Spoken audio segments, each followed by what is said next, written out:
welcome back to Bunso Bites. I am your host, Ami43. And I'm your co-host, Chiggy. What are we talking about today, Chiggy? Today, as you can see, I have Jigglypuff in my lap. So, as you know, in the Pokemon series, Jigglypuff was the main singer. And so, in this episode, we're going to be talking about K-pop. K-pop is, one of our hobbies, something that we like to delve into quite a bit. It's actually the only type of music that I listen to currently. And so we just want to get into a small introduction in this topic of, how we got into it, our current favorites, and some recommendations. So. Yeah. So I was about to say, how did you get into K-pop, or like what's your intro to K-pop story? Right. So for me, I had a friend who first introduced me into K-pop by showing me a Girls' Generation song. It was O, and we were fishing one day, and he just showed me the music video, took a look at it, didn't give it too much mind. Yeah. I didn't get into it when Wonder Girls came out with Nobody. I didn't get into the Psy Gangnam Style trend. I actually did get into K-pop in 2012, I think, with the song coming from FX, Electric Shock. Yes. And with that group, I didn't really know too much about K-pop back then. I just knew that when I saw the music video, when it dropped that summer, that I was like, ooh, this is very flashy. There's a lot of bright lights. I thought the girls were cute. And so I got into looking more into FX. And from there, that's what got me into K-pop. Yeah, that music video. Well, I mean, and also just that era of music videos, especially back then, just so vastly different, I think, than what we were exposed to here in the States, like with other music videos. I did confirm Psy was 2012, so around the same time frame. And so yeah, K-pop back, I mean, even till now, but the way that they approached music videos and the visuals of it, not just the visuals of the artists themselves, but even like the whole music video as a whole. I mean, even for me, I remember a lot of the music videos, they were just so flashy and so you were so absorbed into it, which is why I got into it too. But yeah, okay, so that was around 2012 time. And so after getting into FX around summer 2012, what was who was your next group that you followed, or were you just following FX at the time? So after I got into K-pop, I looked into more artists coming from the same company as FX. So they were part of SM. Yep. And so I got into Girls' Generation. That's when I knew all their names, and I was like, I could pick each and every single member out if I looked at a music video. Same with FX. But I really got into it after that, when I got a hold of G-Friend. So yes. G-Friend is one of my favorite groups. They're called My Bias. And they're part of the third generation of K-pop. So there are certain generations in K-pop. And both FX and Girls' Generation were the second generation, whereas G-Friend was the third generation. I don't know what stops and starts a generation. It's just, that's what they call it. Yeah, that's how they describe the, well, I guess it kind of categorizes, generally speaking, eras. And from my understanding, I feel like, after so many years, I think it is hard to find who's part of what generation, but in the middle of, right now I think we're at 4 and 5, but some people argue one way or the other. And so it's definitely one of those, you go a few more years and then it's kind of hard to find after the fact. Right. As to who or which groups belong into which specific generation, at least from my understanding. I could be completely wrong, but I started listening to K-pop around the same time as Chiggy. For me, it was internet diving. I have loved the internet for so long. I fell into it, and the first group that I came across, and I don't even know, I couldn't even tell you how it happened, but as it does when you just come across things, or maybe it was just I was looking up Asian. At the time I was into makeup tutorials, so maybe I looked up an Asian makeup tutorial, and then I'm just guessing. So my algorithm then threw me a 2NE1 video. And if you don't know, 2NE1 is they are the goats. They are the best. I love them so much. I was devastated with how things ended, but they are currently on a world tour right now. I'm really hopeful that they will come to the States because I really want to go see them. But anyways, backtrack all the way back to around the actually I would say a little bit earlier, because I think I started while I was in high school. Let me look up the year. I should have done this earlier, but let's see. 2NE1. So just a little tidbit, as Almi was saying, she said that 21 was the best, and they had a song called "I Am the Best." In Korean, it's "내가 제일 나가." Yes. And they've had like a couple of commercials with them in the background. Oh, yeah. And so, what other things got you into 21? Well, okay, so I just looked it up. I probably fell into 2NE1 around 2009 with oh gosh, what was it? Was it I Am the I forgot what I looked up. Oh my goodness. For Fire, I'm sorry. Fire came out in 2009, and they just kind of very quickly, they're putting banger out after banger. There's I Am the Best, Ugly. Oh, such a good song. And, you know, this was, so I was in high school at the time, about to go into college.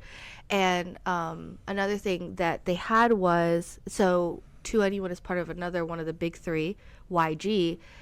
When they were going on tour, they had this kind of like a reality show. It was like a behind the scenes type of a thing. And it was on YouTube. And this is how OG we are as K-pop fans. This is back when there was like no one translating this stuff. Like it just had the captions on it. So I could kind of like semi-translate like every other page, Right. To figure out, okay, what's going on. But even then, I was so enamored with the four of them that I didn't really care like what they were saying. I could kind of get the story, as reality TV is, you know, they kind of tell a story. And so I loved watching that behind the scenes little series that they had. I was so devastated when a lot of drama went down and a lot of things happened that were like health concerns and things with some of the members, which led to eventually disbandment based on Korean laws and things like that, which was so unfortunate. And it happened, to me, it felt like it happened so quickly. Like I fell so deeply in love with this group, and then all of a sudden they were gone. When I felt like they were at the peak, and I was like, oh, they're about to go on like a world tour. Like maybe I could see them. And I'm just a lowly little high school girl, college girl, I guess, or early college in Florida, thinking like, oh, if they come to like New York or Washington D.C., I could go see them, type of a thing. So yeah, I love them as a group. Also, another thing, and I don't know if this was intentional or not, one of the members in 2NE1, Sandara, she's actually very, very popular in the Philippines. Correct. She was an actress in the Philippines before she went to Korea to study how to be an idol, which is so interesting to me because that's not at all how idols are today. Right. You know, Dara had a whole career before she even thought about becoming an idol. And it was kind of, I think that was kind of one of the nice things about it too, because like there were times when Dara would speak English, and same with CL and Dara would speak a little bit of English, so I could kind of understand.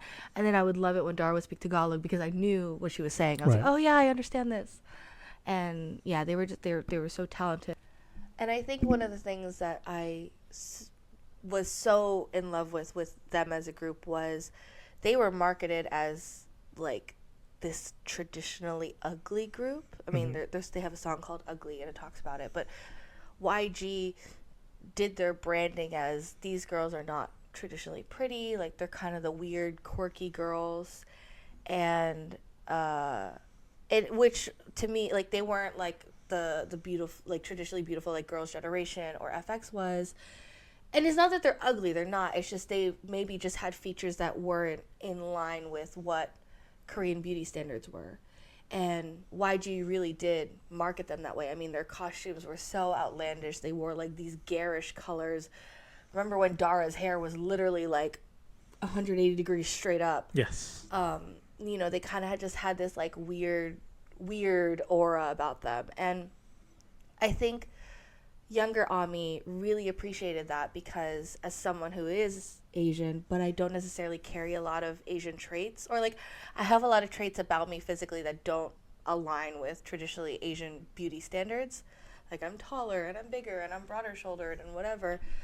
I remember watching this girl group and thinking, oh, but they're still amazing and successful and they're beautiful in their own right, and they're really, really cool and stuff. And yeah, that resonated a lot with younger Ami for sure. Okay.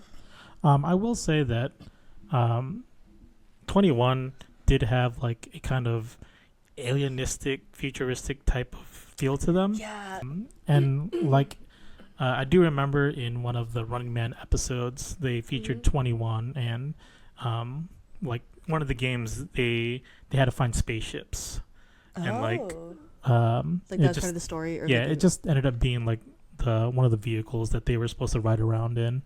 Okay. But like they fit that persona. Yes. And of course, when you mentioned Dara's hairstyle, she did wear her hair up. Yeah. And it was straight up.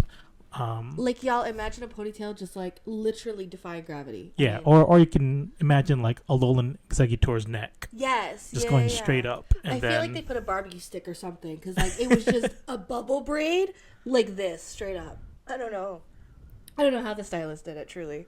Yeah. And so I thought it was like very weird, but at the same time it worked for them. Yeah. They embodied it. They were like they captured that essence in but again in a positive way.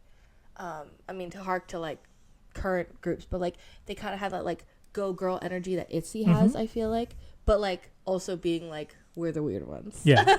And that was like a first in the K-pop industry. Like they really pressed the bounds of breaking free from the bubblegum pop style of K-pop.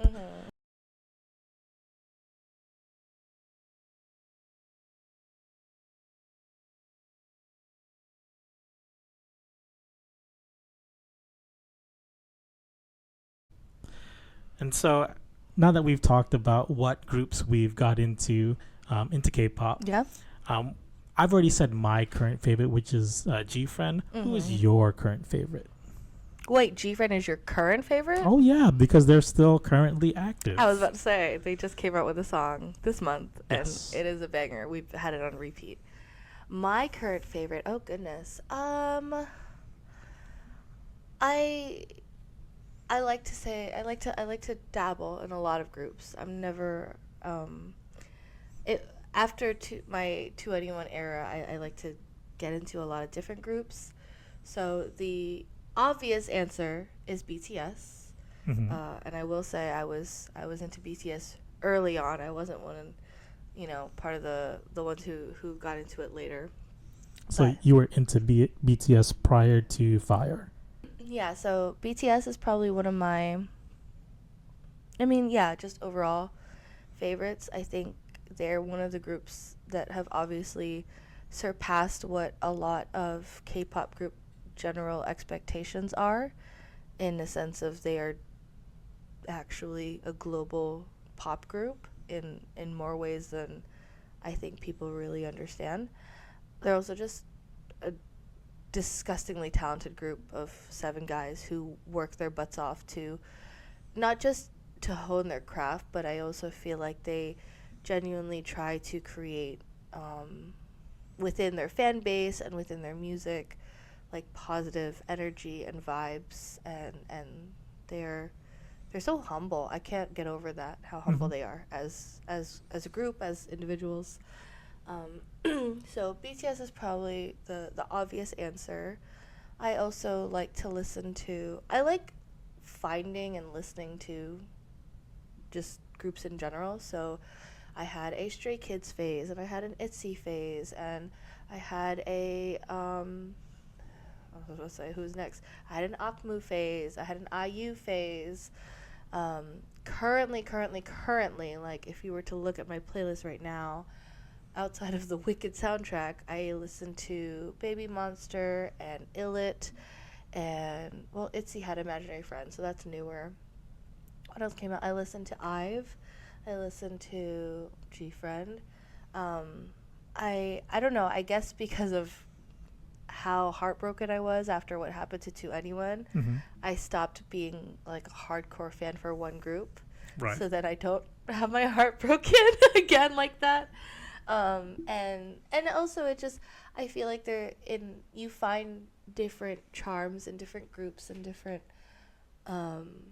if I want to listen to different types of music, like if I want to listen to very, girl power music, I'll listen to ITZY. If I want to listen to like kind of, unique sounds or whatever, I'll listen to Illit, or they're, because they have that like very like almost electro poppy sound. I really like listening to Baby Monster right now because they're so new, but they also just have such a variety of talents within their group. They have really crazy vocalists, but they also have really amazing rappers, and their performances, plural, their performances are genuinely entertaining to watch. And so, and they're so young, like they're teenagers. Very and young, yes. So, I can appreciate the fact that as teenagers they've worked so hard to be that good at what they're doing. So, I listen to a lot of groups. I feel like I'm missing Twice. Love Twice. Big fan of Mina. And I listen to a lot of the typical groups, I guess you could say. Okay. And I really do try to keep my ear out when new groups come out. Yes. Unlike you, because you like to listen to a lot of different K-pop groups, I like to follow a single group. Yes. And so for me, of course, GFriend is my current favorite at the moment. However, before they announced their comeback, I was into Mamamoo.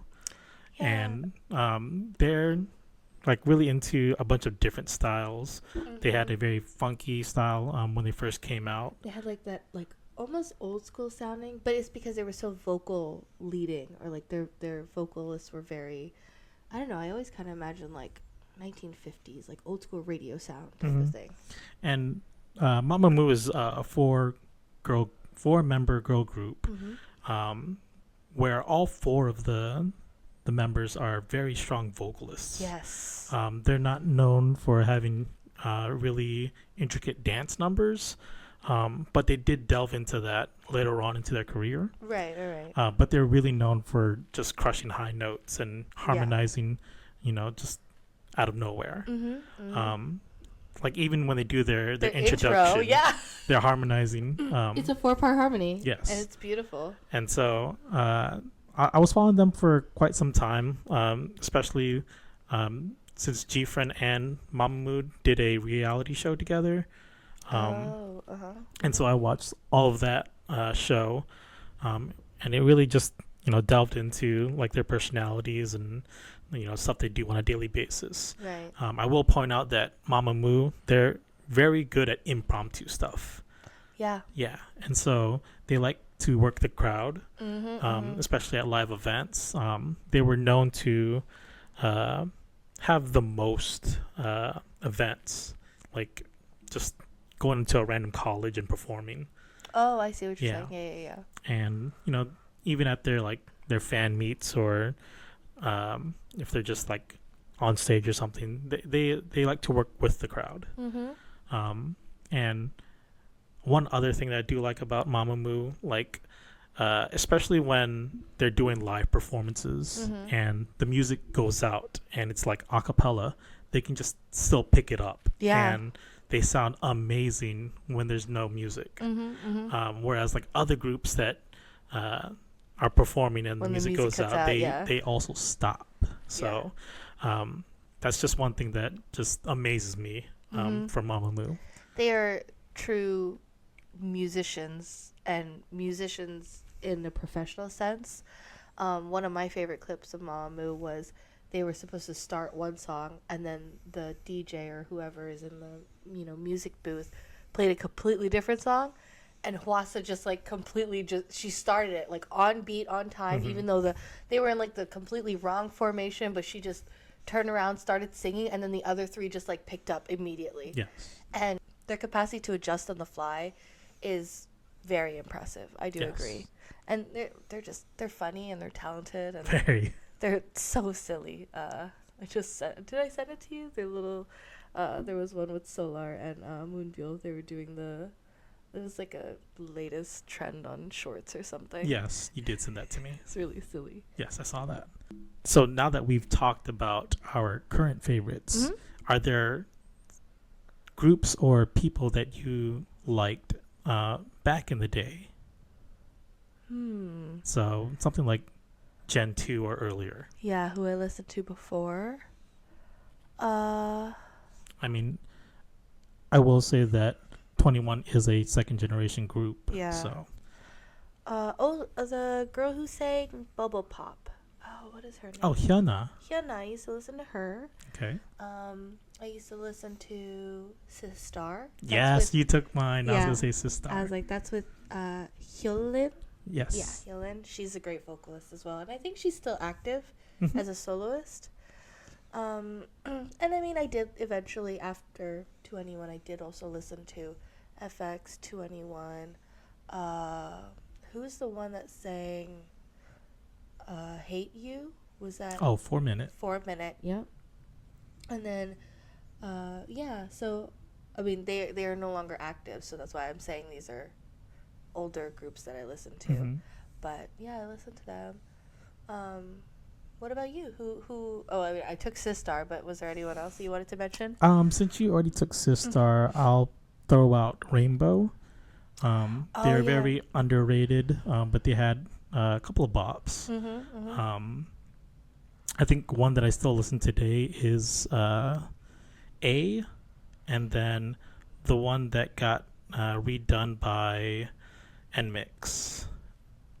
Oh. I think it's Kiss. Oh, yes. Yeah. I guess. Yes. I know what you're talking about. I don't think that's what it is, but yes. Yes. But Rainbow was the original writers of that song. And then NMix did a cover of it. Yeah. I remember because we watched that together, I think. Okay.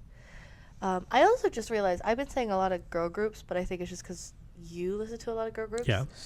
I listen to a lot of boy groups also. I know I mentioned Stray Kids earlier, but I do wanted to just shout out because they are coming out or they came out with a new song, GOT7. Okay. Love old school GOT7, and they're coming out with this month.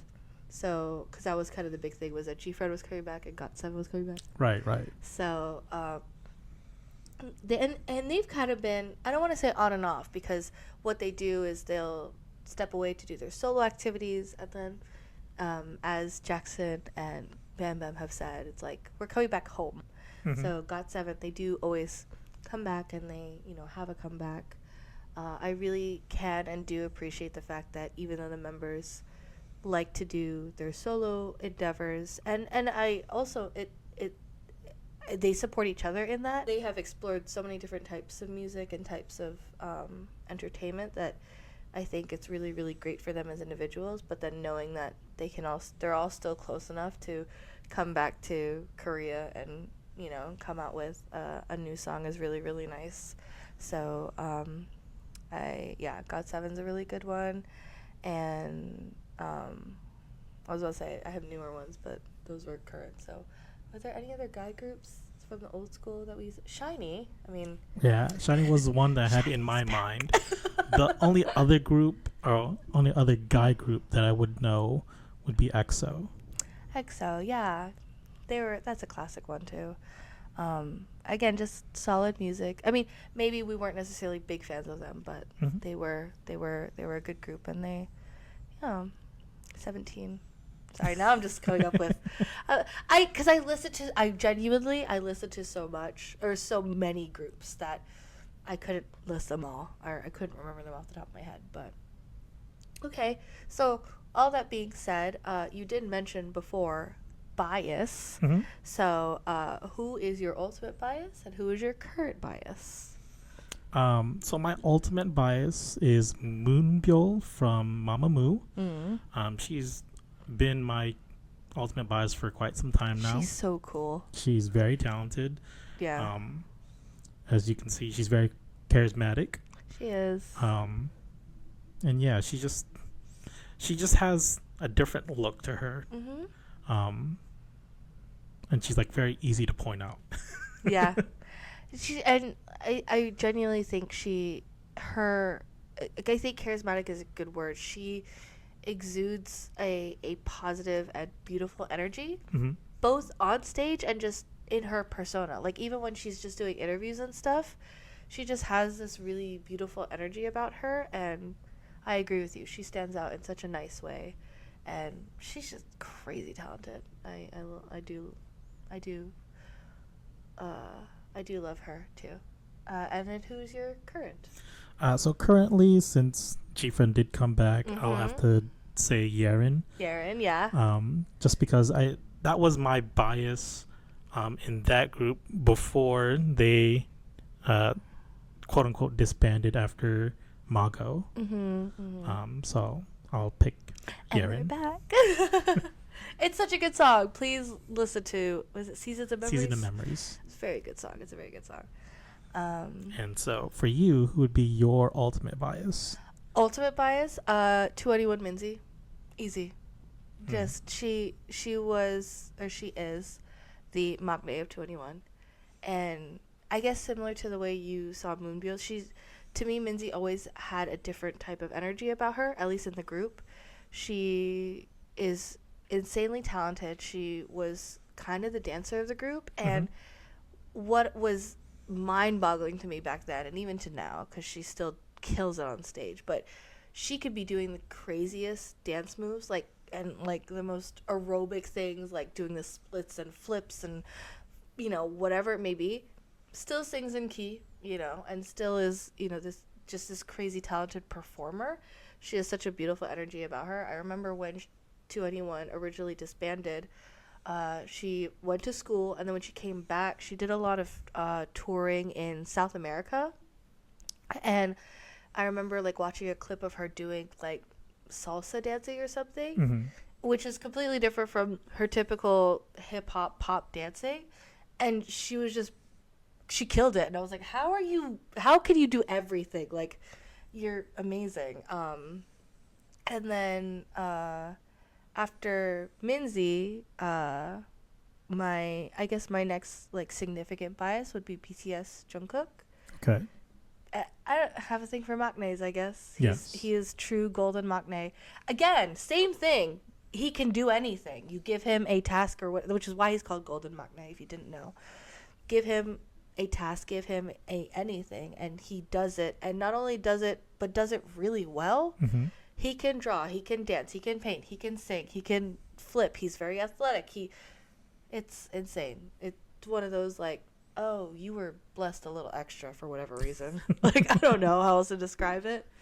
And I guess current bias would be, well, I mentioned it before, I'm listening to Baby Mon. I really like Ayeon right now. Okay. I think she is a really, really great vocalist. She had to go through a lot of things, unfortunately, with a lot of drama with the group. But I think she's an insane vocalist. She's really cool. She gives me solar energy vocalist, but she's so young that I'm excited to see how she grows into that, into her career.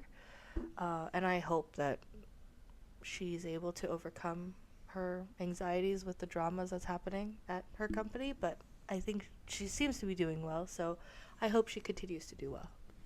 Well said. So just real quickly, I know you said this a couple of times while you were talking. You said maknae. What is a maknae? They're the baby of the group, like us, bunso. It's the equivalent of bunso. They are the youngest in the group. And maybe that's why I like them so much, because I am a bunso. And, I mean, let's be real, bunso is the best. But that's just a personal opinion.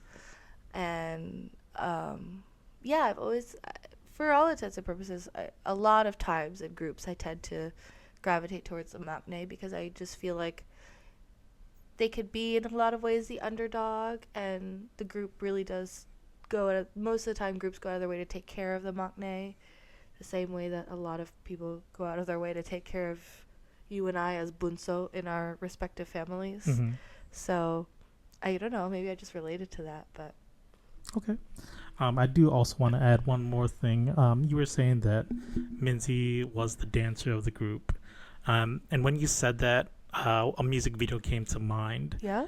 So if you guys have the time, check out Can't Nobody from 21. Mm-hmm. And Minzy is in that video, and she's like dancing along the side of a wall. Yes. And she's just doing crazy stuff. Yeah. Yeah. So give that check that out. And I'm pretty sure when that came out, she was a teenager. Oh yeah, she definitely.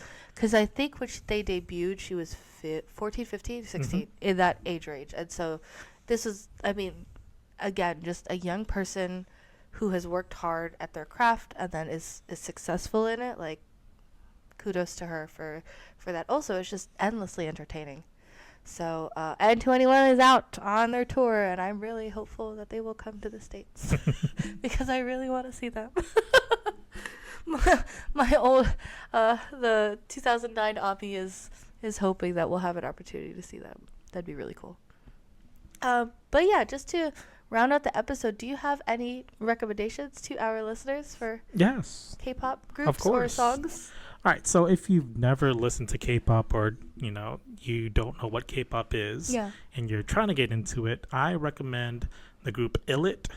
They've had, to me, they've had 4 bops in a row, starting with Magnetic and then Lucky Girl Syndrome. Yeah. Those are probably my 2 favorites at the moment. Mm-hmm. They're what they say. They're like replacing New Jeans. That seems to be the narrative. I don't know. I mean, there's a lot of discourse going on with New Jeans right now, so who knows? All right. Other than that, you've said this group before, Babymon. Mm-hmm. They're a very young girl group.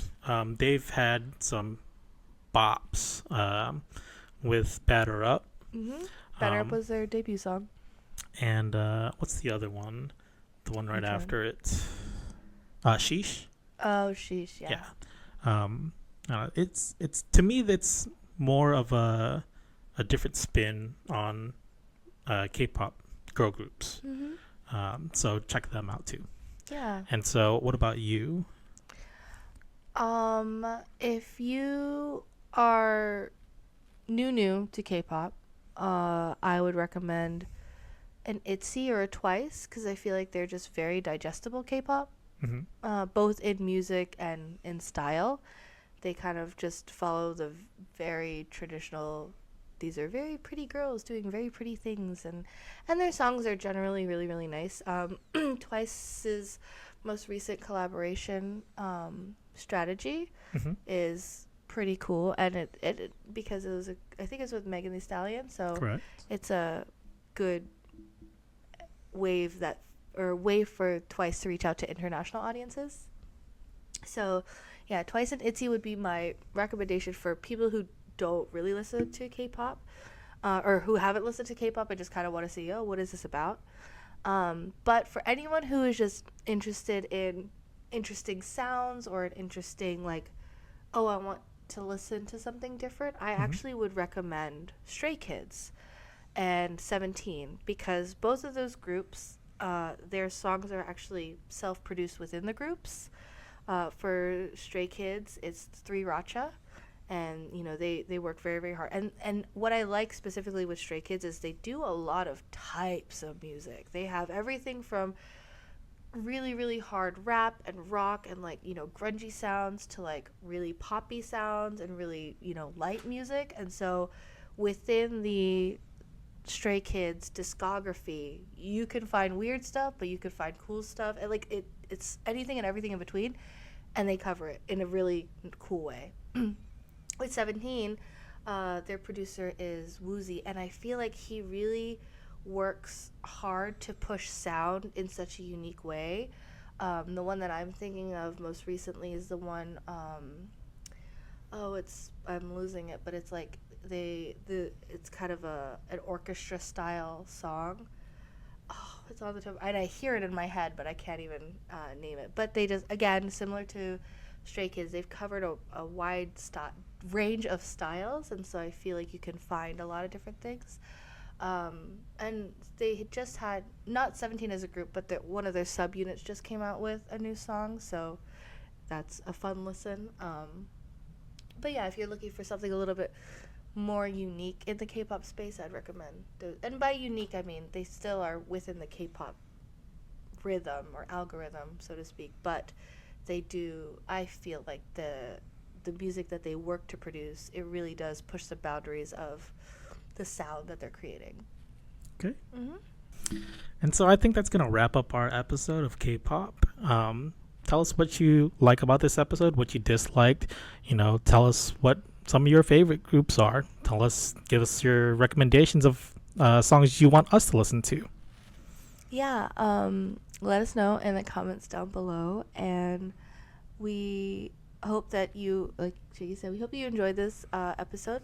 Also, if you guys did like this episode, if we were to have another K-pop episode, what would you guys want us to discuss? As older K-pop heads, I feel like we have a lot to we could bring a lot to the table, I guess.